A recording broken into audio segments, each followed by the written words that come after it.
Hello, everyone. So, welcome to episode 2 on the Cube Slayer, CC Cube Slayer channel versus series.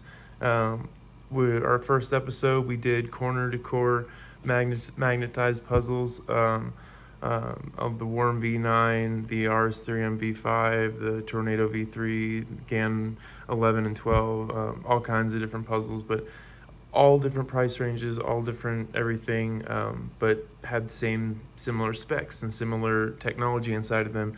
So today we're going to be doing standard versions of puzzles. I promised I would do big cubes, so there's the 4x4s and 5x5s.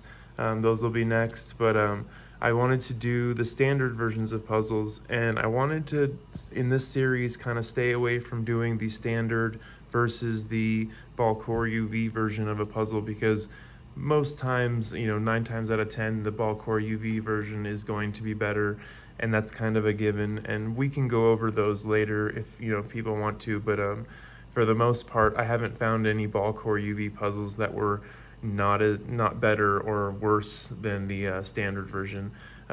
Most of the time, the standard versions are a little more flimsy, a little less stable and whatnot. And but yeah, let's jump into this. So here's the puzzles we're going over right here: the RS3M V5 standard, the Worm V9 standard, the YS3M standard.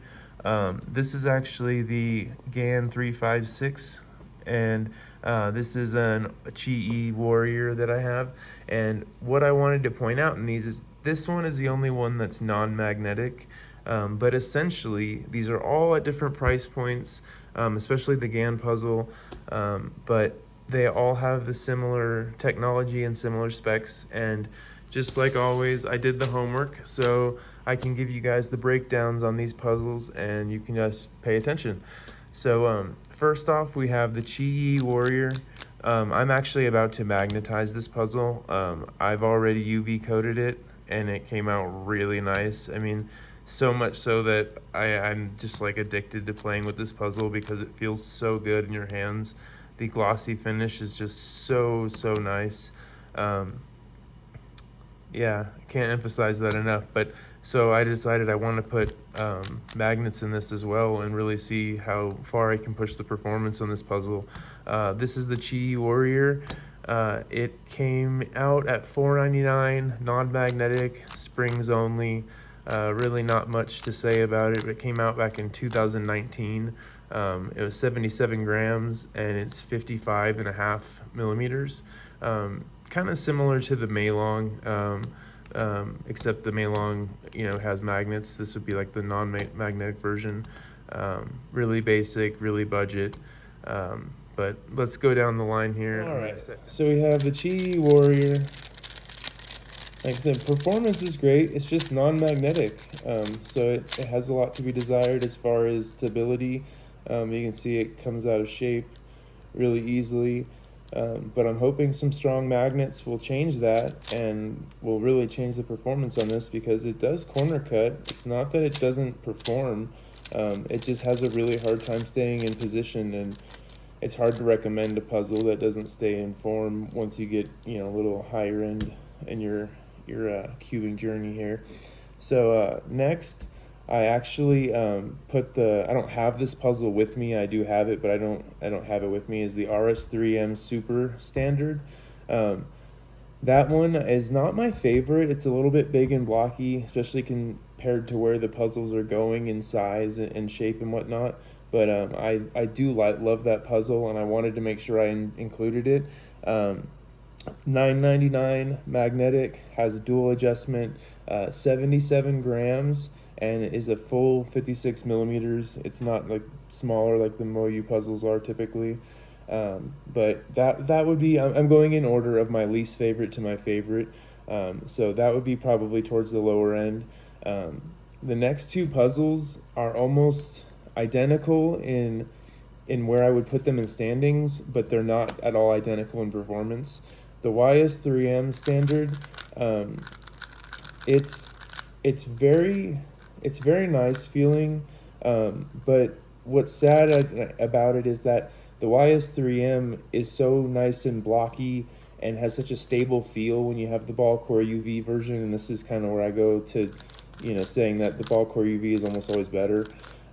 This has a very unstable feel for being so blocky, so I find that I get a lot of catches that I wouldn't normally get. So, just spamming with this cube, I just seem to get a few, catches that I might not normally get, and it doesn't always happen, so it's hard to say that it's like a definite, but I have noticed it's more on this with the sharp corners and everything than on the next cube. And again, these all have pretty much all besides the first one have magnetic pieces, have springs, pretty much all the basic settings and whatnot. So the next one's the Worm V9 standard, and the reason I put this one right next to this as far as quality is because this one, as much as the Worm V9 is a really nice feeling puzzle and everything, this one is also extremely unstable. And so as much as this one catches a little bit, this one just feels a little bit sloppy. And so it's really hard to put it next to puzzles like the next one I'm going to go to.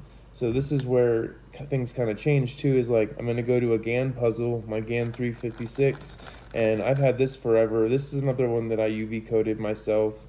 It came out really nice, and maybe that's why I like the way it feels so much, is because the actual pieces feel really nice in my hands. That's one thing I didn't mention about these, is the matte plastic is pretty extreme on the YS3M. And just slightly less so, I would say, on the WRM. You can see that the matte plastic is pretty intense, and I've cubed on this a little bit now, to say that it's still pretty matte. Where this one, the WRM, seems to already be kind of wearing down the matte plastic part. So getting back to the GAN 356, I've had this for a long time. It's really broken in.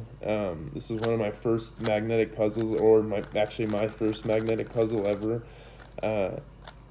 And let's see.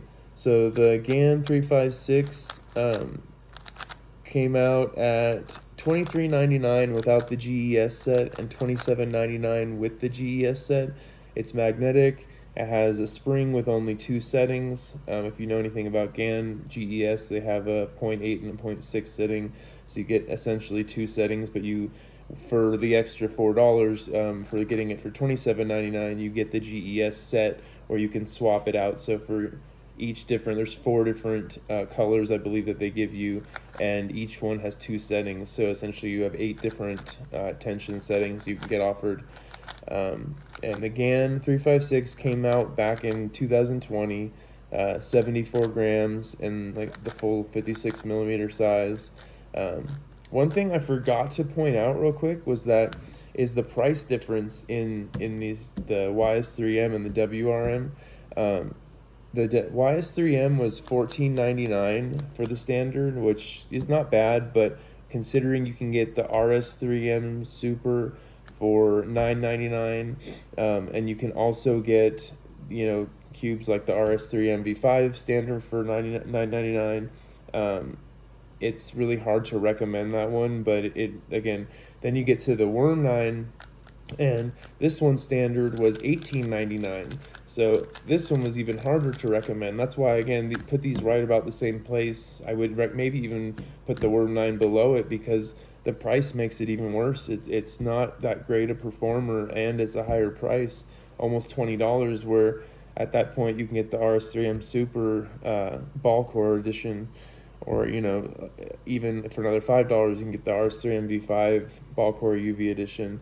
A lot of different cubes is my point. There's a million other cubes for around the $20 price point right now. You have the Guhong Pro, you have the Qi M Pro, you have a ton of cubes. I mean, just a lot of competition right now. But yeah, the GAN 356M, I was just pointing out how Moyu's kind of dominated the budget market. I feel like Qi's in there a bit, but GAN does have some more affordable puzzles, and now they have they have multiple GAN 356s, but they have just a few with the Morchai, and the other, or is it MS Cubes? I forget whatever their other company is, but they have, oh God, or is it, sorry, Swiftblock. God, that was terrible. Swiftblock. We have Swiftblock now. They have, yeah, they have some other more affordable options out there, but they do have some other affordable GAN cubes. I just can't think of them off the top of my head. And anyways, yeah, and this is an older cube, and so to get to more to my point is that it's an older cube for not much more money, which GANs are always known to be more expensive, but they're actually at $18.99.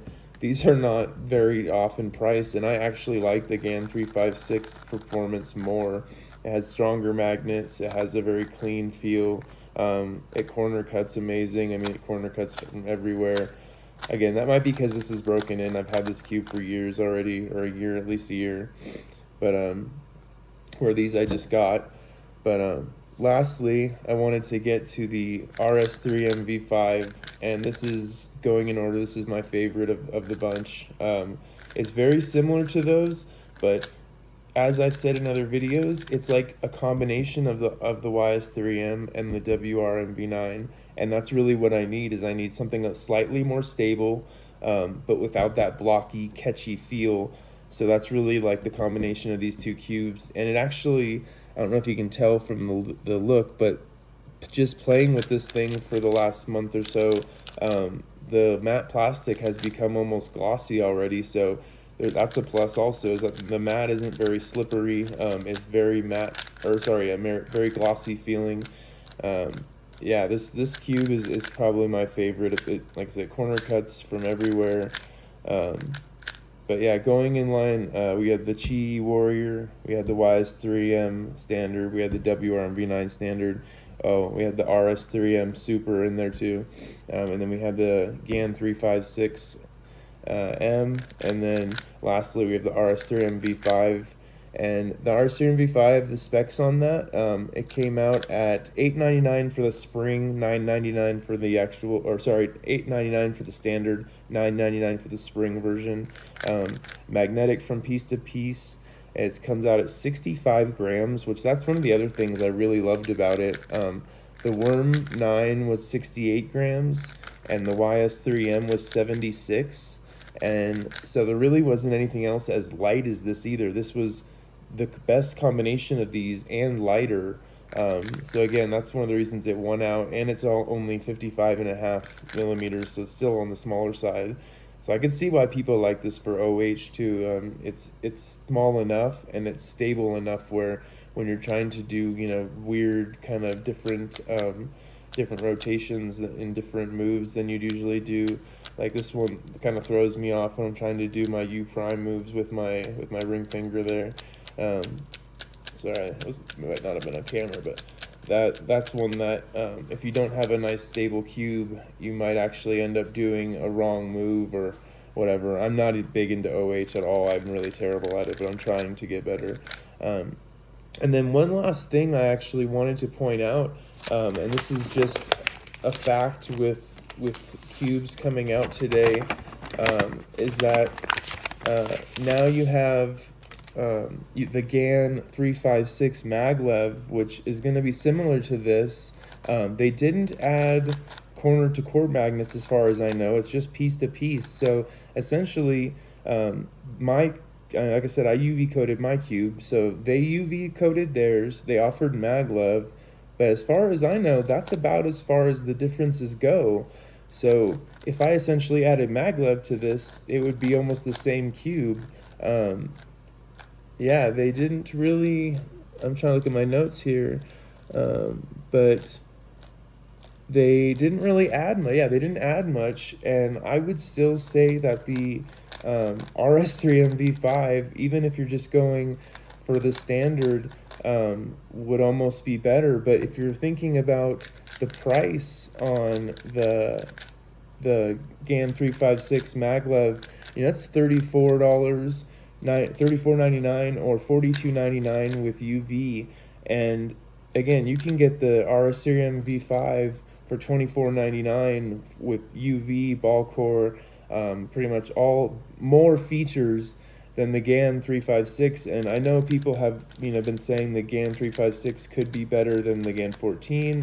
I think that might be just some clickbait they're putting out there, but even if that's the case, that'd be really sad, because again, you can buy a cube that I think is better than both of those for $25 from MoYu right now. So yeah, this has just been my perspective about cubing and budget cubes and the lower end of the price spectrum. Tried to keep everything under $20-25 or so, and really under 20. But yeah, that's my opinion. That's all it is an opinion.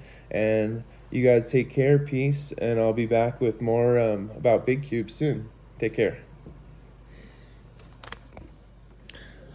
Oh, one last thing I wanted to go over, because in my my unboxing, and I think in my verses, I talked about how the standard cubes were just so dry and whatnot, and I said I would get back to you when I get them lubed up and broken in. And that was part of how this got ranked like this, is these have gotten lubed all equally the exact same way and been cubed with equally about the same amount of time. And so I used the Angstrom combination, just a small amount, combined with either Silk and Mystic, Silk or Mystic, usually one or the other, and then some FC Calm or some DNM or something of a thinner base. And then that combination usually leads to a really nice, not overly slowed down, but a nice cushy feel. And again, I gave these all a fair shot. That went through a lot of solves with these and whatnot. So yeah, that's where the RS3 MV5, it just, after getting it lubed and getting it broken, man, this one is just beautiful. But yeah, I did put them all through the same lube combo, and I just wanted you guys to know that they're not just straight out of the box still, and that's just not their initial opinion anymore. This is the opinion after quite a bit of use. So yeah, take care.